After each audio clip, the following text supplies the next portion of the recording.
김수 대표님, 우리 뭐 발표 이렇게 준비 좀 해주시죠. 네.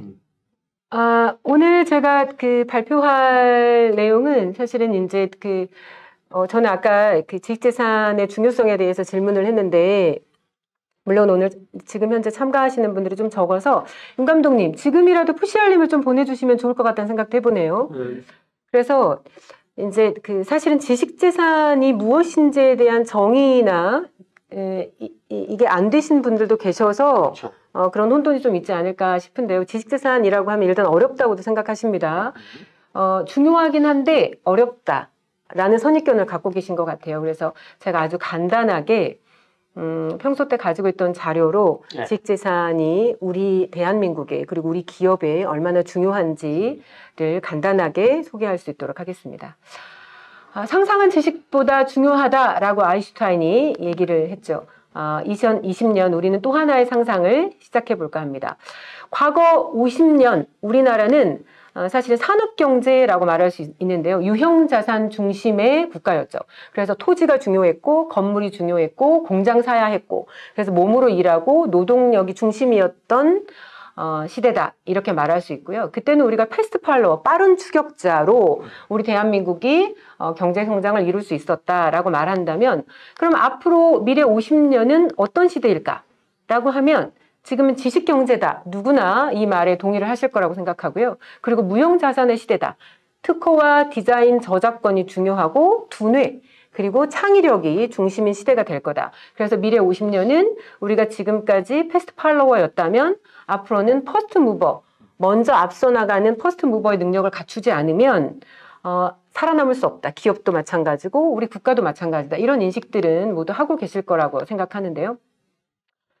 자, 이런 그림들 요즘에 되게 많이 보세요. 그러면 이런 키워드들을 떠올리시거든요. 5G. 요즘에 무슨 시대야? 그래, 5G. 초연결 시대.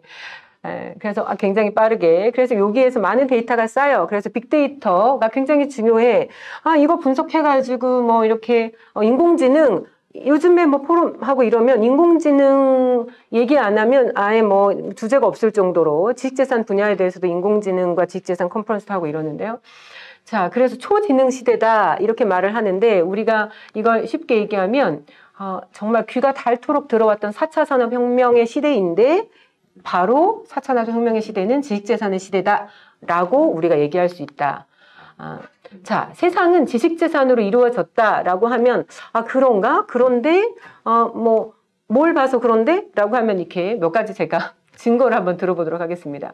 여러분들 손에 지금 다 휴대폰이 들려있을 텐데요. 휴대폰 안에는 700개 부품으로 휴대폰이 조립이 되어지는데 이 안에는 부품은 700개지만 특허가 25,000개가 있다고 합니다. 우리는 이미 지식재산으로 둘러싸여서 살고 있고요.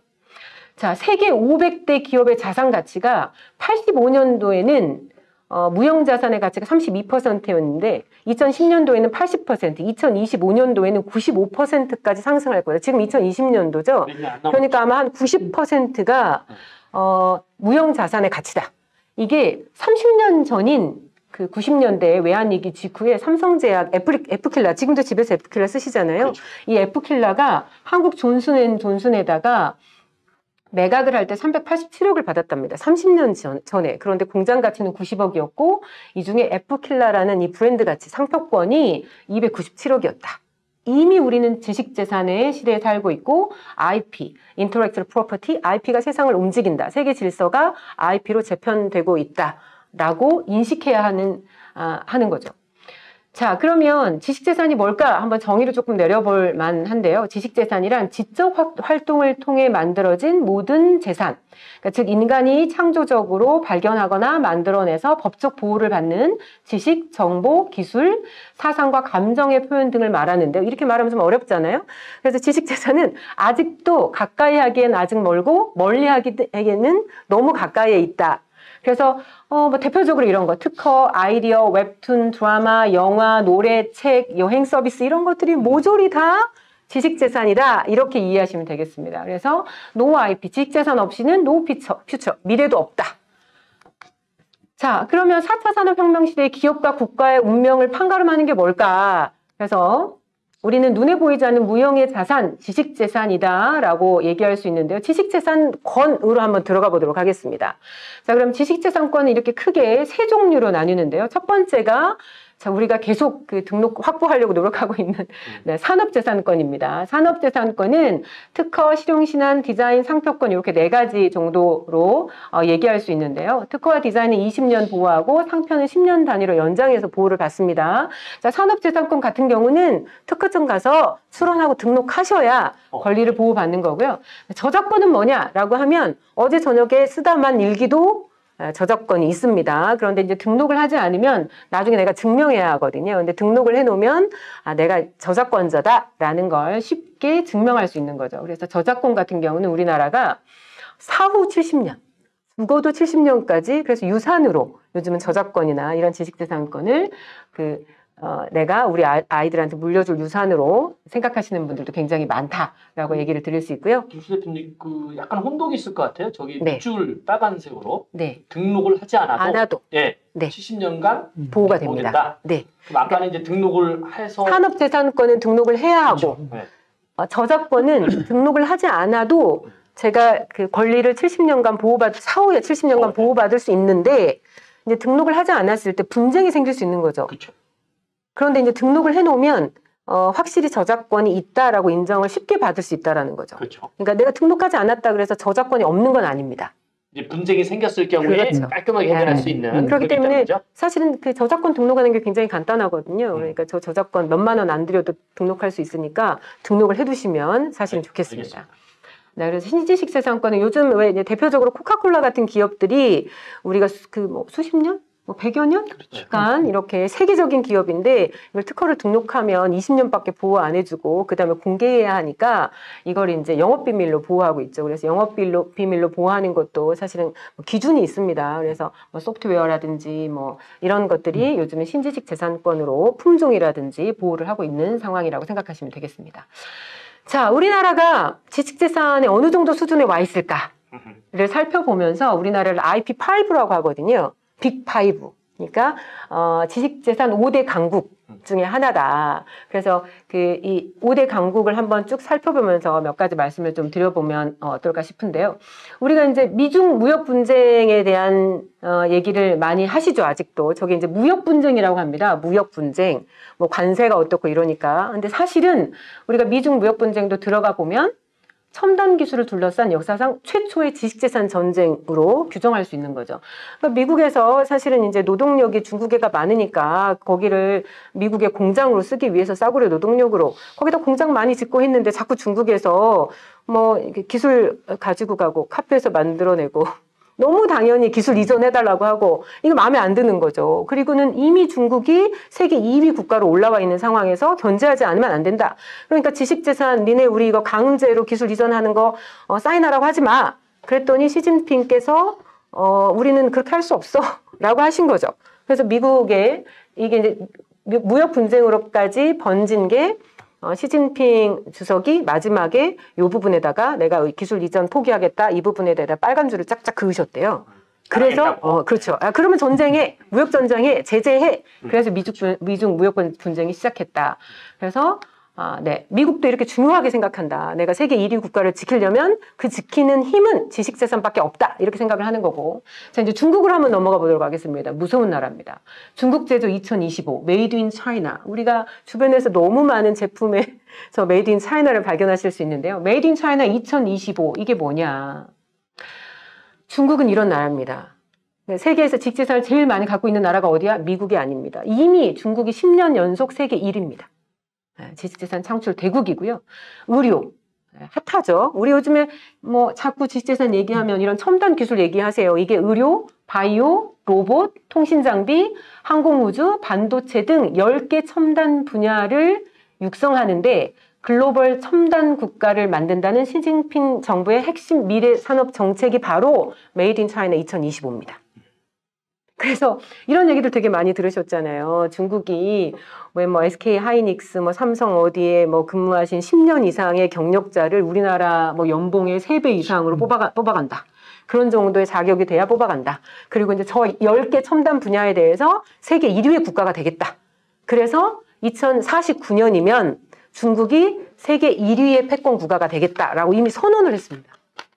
그래서 중국이 이런 상황에서 이것도 마찬가지로 지식재산을 중심으로 이런 상황에서 우리는 어떻게 해야 하는 것이냐. 자, 이 그림은 굉장히 슬픈 그림인데요. 저게 한국의 붕괴라는 그 책에서 고무로 나오키가 그 한 얘기입니다. 한국 경제는 양쯔강의 가마우지 같다. 목줄에 묶여 물고기를 잡아도 곧바로 주인에게 바치는 구조다. 그러니까 양쯔강에서 물고기, 저는 안 가봤지만 이제 나중에 가보려고요. 코로나 좋아지면. 그래서 양쯔강에서 낚시를 할 때 저렇게 잡는답니다. 가마우지 목에다가 묶어놓고 그래서 이제 물고기 잡으면 이 물고기를 빼내는 거죠. 그러니까 사실은 가마우지가 잡은 것 같아 보이지만 저 어부가 갖고 가는 거죠. 저기서 저 가마우지가 한국인 거죠. 그러면 저 어부는 누굴까? 중국이 되나요? 누굴 것 같으세요? 네. 한국의 지식재산 적자가 작년, 그러니까 2018년도 기준에서 적자가 2조 4,500억 원. 우리는 10년 연속 적자고요. 그 중에 대일 적자 규모가 8,300억입니다. 그러니까 뭐 30%가 넘는 거죠. 일본이 지식재산 흑자 10년 동안 5.8배 성장을 했고요. 흑자가 28조 3천억 원. 자, 이런 상황이기 때문에 일본의 경제 도발이 가능한 거죠. 우리 소부장 되게 얘기 많이 들으시잖아요. 이거 사실은 뭐 따라 만드는 거 얼마든지 가능합니다. 일본은 그래서 사실은 산업재산권에 대해서 그 뭐 이걸 확보하기 위한 노력도 많이 하지만 사실 요즘은 신지식재산권으로 이거 20년 있다가 풀어야 하니까 이걸 영업비밀로 보호하는 이런 정책들을 더 많이 쓰고 있는 상황이고요. 그래서 저런 지식재산에 대한 그 자신감 때문에 우리 한국의 경제 도발이 가능했다라고 해석할 수 있습니다. 자, 유럽도 한번 가보도록 하겠습니다. 벌써 3개국 보셨고 이제 네 번째 유럽인데요. 유럽 하면 저희가 이제 이런 얘기를 하죠. 유럽은 지금 이제 유럽 지식재산청이 있어가지고 유럽은 그 유럽 지식재산청에다가 그 등록을 하면 됩니다. 지식재산 산업재산권을 등록하면 되는데.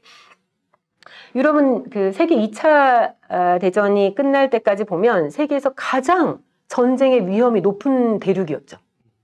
그러니까 맨날 싸웠잖아요. 맨날 지들끼리 싸우고 언어도 다르고 뭐 그런 그 대륙이다라고 얘기할 수 있습니다. 그런데 지금 2020년 시점에 한번 우리가 보자는 얘기입니다. 그러면 전 세계에서 가장 평화로운 대륙이 어딜까? 어딜까요? 유럽이죠. 네, 우리 변리사님이 유럽이라고 인정해 주셨는데요. 불과 한 50년 전에 가장 전쟁의 위험이 높은 대륙이었는데 어떻게 가장 평화로운 대륙이 됐을까? 우리가 이 정답도 지식재산에서 찾을 수 있습니다. 그러니까 유럽이 치고받고 싸웠지만 세계대전 끝나고 나서 그때 경제의 기반이 뭐였냐, 돈이 되는 게 뭐였냐, 기반이 뭐였냐 그러면 석탄하고 철강이었던 거죠. 저때. 그래서 자, 우리가 치고받고 정치적으로는 싸우더라도 경제적으로 야, 석탄의 보유 물량이 각 국가에 어떻게 있는지 이거에 대한 금액도 통일하고 철강에 대해서 통일하고 이거 하자. 그걸 1952년도에 만든 거죠.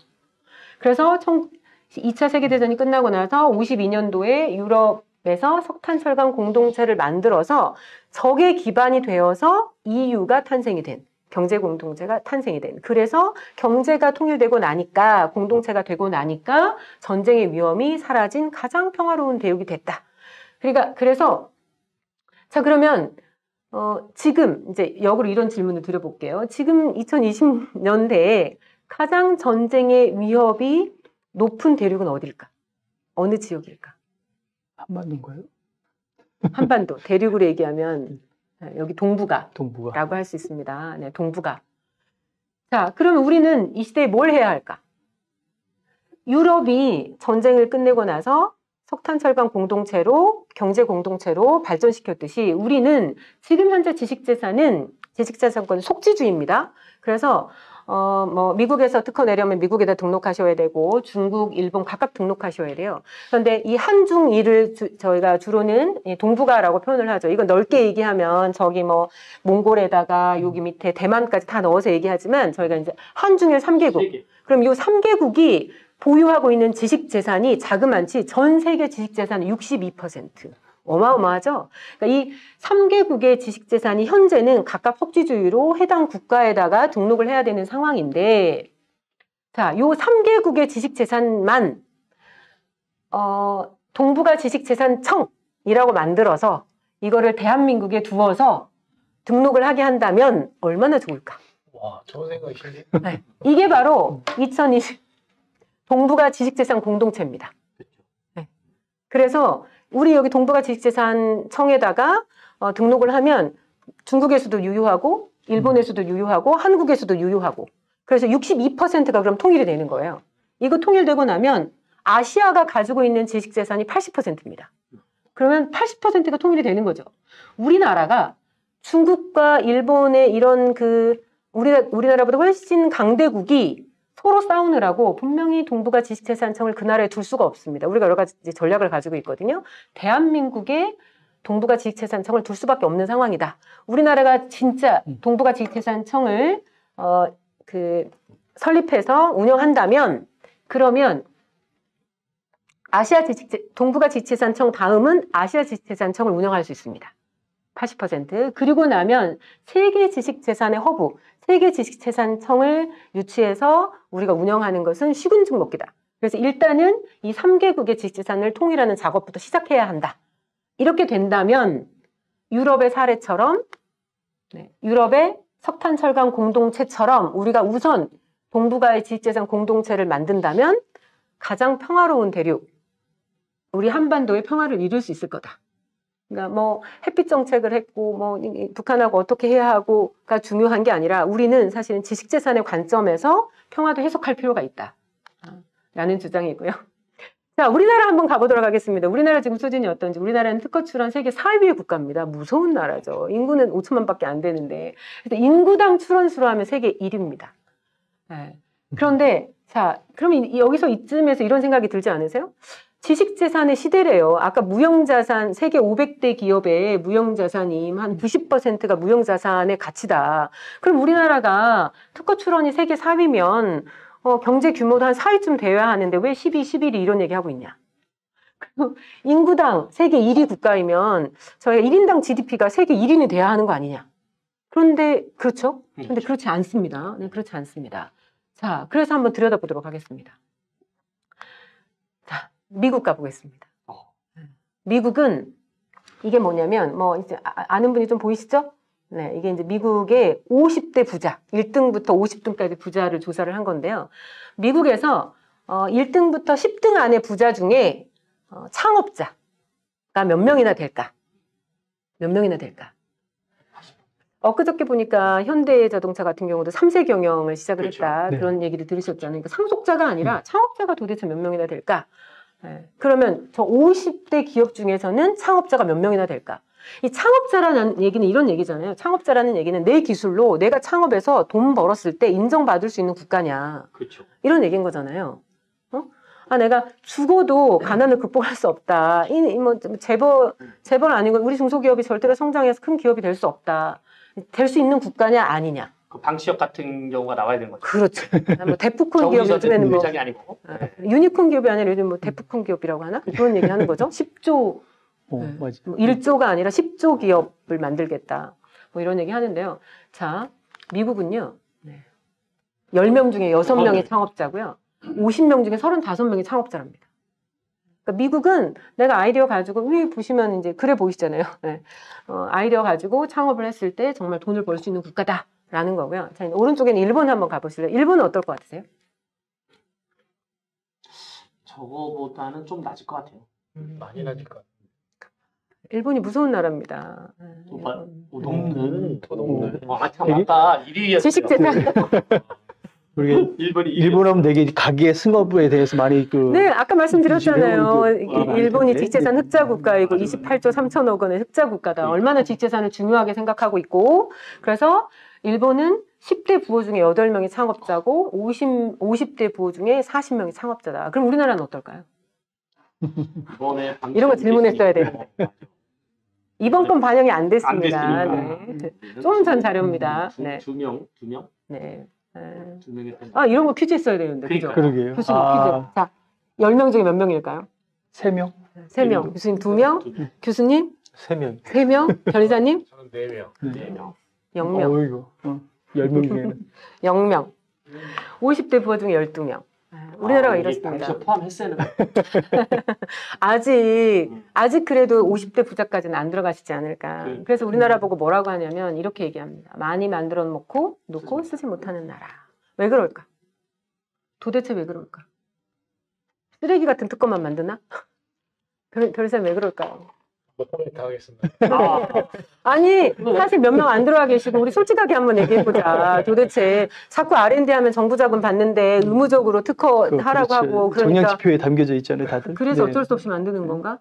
그래서 불필요한 거 만드는 건가? 왜 그럴까? 제도적인 문제가 가장 크겠죠. 그러니까 왜 우리나라는 지식재산이라고 중요하다고 얘기하고는 있지만 저렇게 창업자가 돈 벌 수 없는 나라이고 우리 이런 얘기 주변에 굉장히 많이 듣잖아요. 뭐 대중소기업 협력재단 이런 거 만들어가지고 중소기업들의 기술도 사주고 이런 거 좀 해줘라라고 대기업에 사정하죠. 문화로 만들어야 한대요. 그러니까 대기업이 적선해줘라. 중소기업 좀 봐줘라. 이런 문화 아닌가요? 그런데 우리나라는 어떠냐면 그 대기업이 중소기업의 기술을 사줄 필요가 없는 나라인 거죠. 그렇죠. 네, 훔쳐가는 게 훨씬 싸거든요. 훔쳐가는 게 왜 그러냐면 미국 같은 나라는 예를 들어 내가 생산 능력이 1,000만 원밖에 안 돼요. 내가 1,000만 원밖에 없는데 이 물을 잘 만드는 기술을 가졌습니다.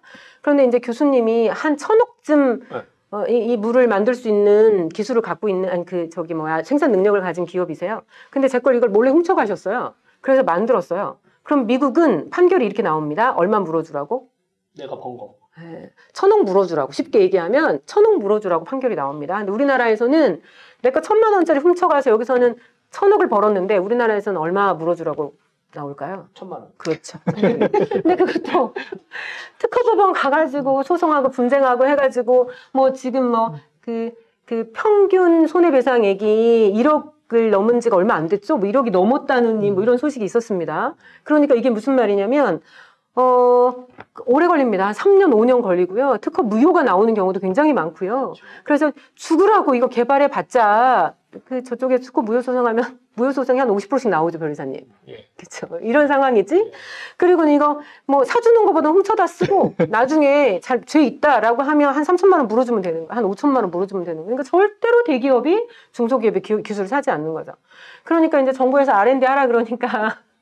거기 이제 특허 그게 의무적으로 정량지표에 들어가 있으니까 벤처기업 유지하려면 또 특허 있어야 하고 아까 대출 받으려면 특허 있어야 하니까 어거지로 만들어 놓는 거죠. 그리고 이걸 잘 쓸 수 없는 거죠. 그래서 우리가 만들어 놓고 쓰지 못하는 나라라는 오명을 쓰고 있지 않나. 자, 우리가 이제 이런 얘기합니다. 우리 대한민국, 우리 기업들이 우리 대한민국이 이런 갈림길에 서 있다. 가마우주로 갈 것이냐, 지식재산 식민지로 갈 것이냐, 아니면 지식재산 강국으로 갈 것이냐. 이제는 결정하고 행동해야 한다.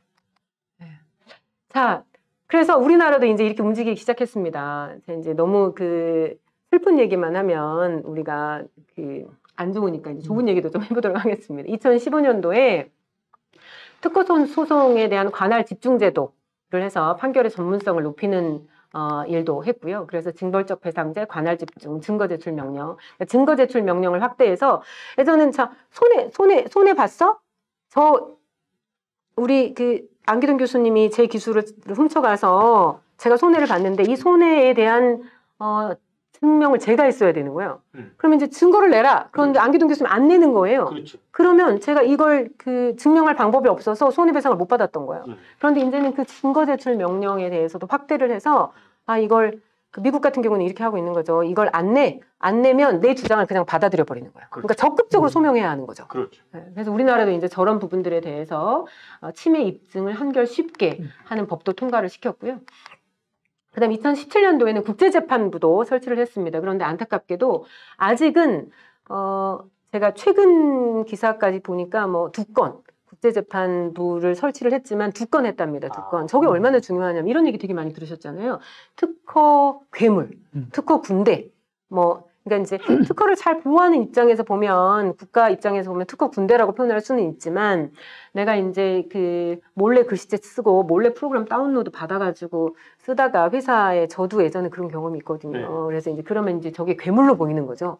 그래서 이제 미국 같은 경우는 이제 특허법도 굉장히 지식재산법이 잘 돼 있어가지고 이렇게 소송도 굉장히 많이 하는데 미국에서 내가 이겨갖고 와야 속지주의여서 각 국가마다 소송을 해야 합니다. 그런데 미국에서 이겨갖고 온 게 반드시 판례로 적용되진 않지만 영향을 미치는 거죠. 그냥 미국에서 안기동 교수님이 김수의 특허를 침해했어 라는 결론이 나왔다면 한국에서도 그럴 확률이 높아지는 거죠. 그렇죠. 그래서 이제 이렇게 지식재산을 강력하게 보호해주는 국가에 가서 주로 재판을 받고 싶은 거죠. 그렇죠. 글로벌 기업들이. 그래서 주로 미국에서 많이 국제재판이 이루어지고 있는데 저게 굉장히 돈 되는 사업입니다. 국가적으로 봤을 때. 우리나라도 이걸 해야 하는데 우리나라는 한국말을 쓰는 거예요. 그래서 국제재판부는 뭐냐 그러면 영어로 재판을 할 수 있게 해준 거고요. 우리나라가 사실은 그 사법 시스템이 굉장히 잘 돼 있습니다. 그래서 세계 1위예요. 뭐가 1위냐라고 하면 전자소송을 해가지고 속도가 빠르고 신속하다. 그리고 저렴하다. 이것 때문에 우리나라가 이제 1위인데 이렇게 그 좋은 사법 제도를 가지고 국제재판을 특히나 그 지식재산 재판 위주로 유치해갖고 온다고 하면 그 우리나라가 세계 지식재산 허브가 되는데 굉장히 중요한 역할을 할 거다. 그래서 우선은 미국 거 뺏어오기는 좀 어렵지만 아시아 거. 그러니까 중국은 사실 이런 거 있잖아요. 계속 본인들이 그 제일 많이 특허를 침해하고 하는 국가이기 때문에 그 중국에서 국제재판을 받으면 중국은 주로 그 자기 나라 기업의 편을 들어주는 게 아니라 무조건 외국 기업의 편을 들어준답니다. 야, 네가 침해했어? 이렇게. 그래서 중국에서 국제재판을 받으면 이제 그렇죠. 신뢰를 하지 않는 거죠. 그렇죠. 빨리 인정해버리는 거죠. 그렇죠. 네. 네, 그래서 이제 그 우리나라가 지금 이제 싱가포르나 이런 국가에서 아시아에서는 그 국제재판을 하고 있는데 우리나라가 공격적으로 사법 시스템도 굉장히 우수하니까 국제재판을 유치해 갖고 와야 된다. 그런데 이게 지식재산 재판을 가지고 와야 된다. 라는 거고요. 그래서 2017년도에 국제재판부를 설치를 했고요. 그리고 2018년도에 드디어 우리나라도 그 민사소송법에 근간한 내가 손해본 만큼만 물어준다가 아니라 징벌적 손해배상제로 3배까지 물어줘라. 고의로 침해했다면 3배까지 물어줘야 한다라는 법을 통과시켰고요. 올해 5월 달에. 저거 3배까지는 뭐 미국도 3배까지 아닌가요? 미국은 어떤가요? 저는 잘 모르겠어요. 그래. 미국은 아까 말했듯이 침해한 사람의 생산 능력으로 손해배상을 하게 되어 있습니다. 근데 우리나라가 이번에 정말 기쁜 소식이 있습니다. 여러분들 이거 모르셨죠? 자, 올해 2020년도 5월 달에 법이 통과했습니다. 조용히 5월 31일 날 21대 국회가 시작하면서 우리가 시끄러워갖고 잘 모른 거예요. 잘 모르죠. 저게 이제 우리 지역에 있는 박범계 의원님이 대표 발의하셔가지고 손해배상 범위를 미국처럼. 네. 자, 미국도 고의로 할 경우에는 3배까지 징벌적 손해배상제를 하고 있습니다. 그리고 침해자의 생산 능력을 기준으로 해서 손해배상을 하게 하는 법을 하고 있는데 우리나라가 이번에 이걸 통과시켰습니다. 6개월 후면 적용이 되니까 내년부터는 늦어도 내년부터는 11월부터죠. 내년부터는 자 이제 대기업이 중소기업 거 미국처럼 훔쳐갔다가 걸리면 네, 좋습니다. 그래. 이제 막 훔쳐가라. 그러니까 미국 같은 경우는 그러는 거예요. 이걸 괜히 훔쳐갔다가 걸리면 쪽박 차니까 가서 딜하는 거. 이거 보니까 1,000만 원짜리인데 이거 내가 이제 가지고 오면 한 1,000억 좀 벌 수 있을 것 같으면 이거 10억에 파세요. 네. 10억에 안 100억에 파세요. 그렇죠. 이러니까 M&A가 되는 겁니다. 그렇죠. 이게 이제 M&A가 안 되면 투자도 되는 겁니다. 그렇게. 투자. 안 팔아? 그러면 내가 좀 투자할 테니까 같이 해보자. 이게 되는 거죠. 그래서 궁극적으로 지식재산이 잘 보호되고 이런 분위기가 되어야 창업도 잘 되고 국가도 살아남을 수 있다라는 얘기를 정리를 해봅니다. 자, 우리가 오늘 또 그 대전이 얼마나 지식재산의 중심에 있는지 아까 조금 말이 되긴 하잖아요. 우리 대한민국이 동북아 지식재산청을 가질 수 있겠다라는 희망이 좀 생기시잖아요. 그리고 지식재산청을 가질 수 있겠다. 그리고 세계의 지식재산 허브가 될 수 있겠다라는 거에 대해서 희망이 좀 생기셨을 텐데요. 그럼 자, 대한민국에서 중심은 어디냐? 대전이죠. 대전입니다. 자, 제가 이거 보여드립니다. 이거 모르셨을 거예요. 대전의 자그만치 특허청. 우리나라만 특허청이라고 하고 제가 주변에 뭐 친한 변리사님들이랑 이렇게 물어보면 제가 아는 변리사님 중에 한 분은 우리나라 특허청을 지식재산부로 승격시켜서 당신이 장관을 하시는 게 꿈이시랍니다. 특허적 지원 항상 그렇게 바라고 있습니다. 이게 안 되면 지식재산처라도 승격을 해야 한다. 이런 얘기들을 하시더라고요. 그래서 우리나라들이 이제 특허에 국한하지 말고 조금 논의가 필요하긴 하지만 저작권까지 통일시켜서 지식재산 분화처로 가야 한다. 그래서 그래야 이거에 대한 중요성도 그렇죠. 인식을 하고 인재들도 늘고 하는 거거든요. 특허청이 대전에 있습니다. 아마 아실 거예요. 그리고 특허법원이 대전에 있습니다. 저 하나밖에 없는 겁니다. 자, 한국특허정보원도 대전에 있습니다. 특허정보 중요하죠? 자, 국제지식재산연수원도 대전에 있고요. 특허심판원도 대전에 있습니다. 대전지검 특허범죄중점검찰청도 대전에 있고요. 여기까지는 이 6개는 대전에밖에 없는 겁니다. 근데 저 대전지식재산센터는 한 20개 있죠, 전국에. 예. 저거는 여기저기 다 있는 거지만 대전밖에 없는 공공기관이 자그마치 6개나 있다. 현재 그래서 7개 지식재산 관련한 공공기관이 있는데 기쁜 소식을 알려드리도록 하겠습니다. 네, 한국발명진흥회, 한국지식재산보호원, 한국특허전략개발원이 또 대전에 옵니다. 온다고 올 초에 발표했어요. 기대합니다. 저거 딱 끌어다가 지식재산처를 만들던 부까지 한 방에 못 가면 지식재산서라도 만들어야 하지 않을까. 그래서 이미 우리 대한민국이 세계 지식재산의 허브가 되겠다. 그런데 대한민국에서 대전이 지식재산의 허브다라는 걸 의심하시면 안 됩니다. 자, 우리 대한민국 이렇게 많은 강대국에 쌓여 있는데요. 우리나라가 전쟁을 상상할 수 없는 평화로운 나라, 그리고 우리 아이들에게 물려줄 당당한 나라가 되려면 우리 대한민국이